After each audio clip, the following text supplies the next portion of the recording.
అక్క ఒకటి ఎంతసేపు చేస్తుంది అక్క, నువ్వు చేయకపోయినావు? అదే ఇయ్యక్క చేతులు వస్తుండొచ్చు, నేను చేస్తా అంటే అస్సలు ఇస్తలేదు. నాకు ఇట్లా కాల్చడం ఇష్టం రా. తాల్చడమా? కాల్చడమే అంటే చేయడం ఇష్టం. అంటే మనకి తెలియదు కదా, తాల్చడం అంటారా దాని?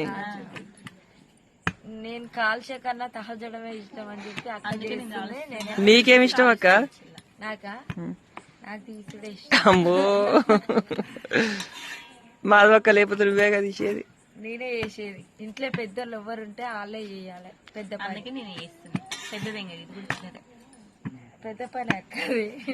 ఇంకో ఎన్ని రొట్టెలు అయితే చేసినాం, ఇలా సగం వరకు నేను కాల్చిన. కానీ తిన్నారు, పిల్లలు తిన్నారు, పెద్దలు తిన్నారు. తమ్ముడు అయితే కొన్నే కాల్చింది సగం. అమ్మో, అన్ని నేనే కాల్చిన. ఇది రెండోది కాలవడం. ఇంతసేపు లైవ్ చదవాలి. అదే కొన్నే